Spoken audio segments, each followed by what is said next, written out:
ये जीव ही अक्षर पुरुष है। जीव की वजह से ही मन पैदा हो जाता है अज्ञानता में।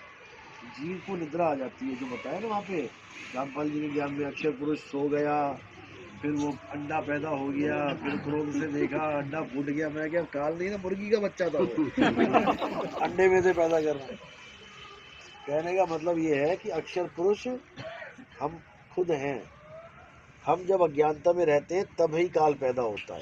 कभी साहिब कह रहे हैं, मैं कहता हूँ जागत रहियो और तू जाता है सोई रे। तेरा मेरा मनवा एक कैसे एक हुई रे। तेरी मेरी अवस्था कैसे एक हो सकती है? तू बार बार काल पैदा कर देता है, मुझे बार बार आना पड़ रहा है छुड़ाने के लिए। तू फिर पैदा कर देता है, फिर मुझे आना पड़ रहा है। इस बार सोना ही मत, इस बार पैदा ही मत करना, तो तेरा मेरा मनवा एक हो जाएगा। समझ रहे हो? तेरी मेरी अवस्था एक हो जाएगी। तो ही मोही मोही तो ही अंतर कैसा, तब सारा अंतर खत्म हो जाएगा, वरना अंतर ही रहेगा जीव और पीव का। इसलिए साईं ने बोला, बहुबंधन में बांधे एक बेचारा जीव। ये जीव का ही सारा परिवार है। ये मन माया तीन गुण ये लाइन में लगे हुए।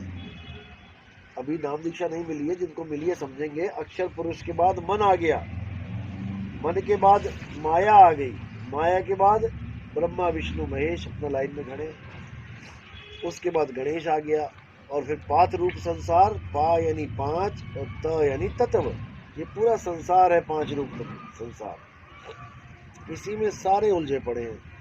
अब क्या करना है? अब हम कर रहे हैं भक्ति किसकी? डाल की, फूल की, पात की। यानी हमारी सुरता है नीचे की तरफ, ये सब नीचे है, हम इससे भी ऊपर बैठे हैं। अब हमने क्या करना है? केवल मूल को जानना है। मूल के लिए क्या बोला कि उल्टा पेड़ कर दो। गीता में बोला जो उर्द मूलम वाला है ना श्लोक, उर्द मूलम अधशाकम। हाँ, तो वो कह रहे हैं कि जड़ को ऊपर कर दो। जड़ को ऊपर करने का मतलब है अब इस पेड़ को उलट दो आप। अभी तक तो ये पेड़ सीधा था, तो जड़ कहाँ थी? पैरों में। अब ये पेड़ उल्टा दिया, अब जड़ कहाँ चली गई? अब सबसे टॉप पे चली गई। तो अब आपने क्या करना है? अपनी सूरत को पलट देना है। उलट समानी आप में प्रगति ज्योत अनंत, साहिब सेवक एक संग खेले सदा बसंत। साहिब और सेवक एक संग खेलेंगे, फिर यानी एक ही हो जाएंगे, फिर कभी बिछोड़ा नहीं होगा। इसी को बोला जो हमारे मालिक का सिंहासन है वो टॉप पे लगा हुआ है, उस टॉप के सिंहासन पे चढ़ जाना है। अब तो जाए चढ़े सिंहासन, मिले हैं सारंग पाणी। राम कबीरा एक भये हैं, कोई ना सके पहचाने। तो जब वो शब्द गुरु आएगा तो तुम और शब्द गुरु एक हो जाओगे, कोई अंतर ही नहीं निकाल सकता। इसी को बोला वाणी में, आत्मा परमात्मा एको करे, अंतर की दुविधा अंतर मरे। केवल दुविधा की वजह से हमारे अंदर अंतर है। दुविधा खत्म कर दो तो ही मोही, मोही तो ही अंतर कैसा।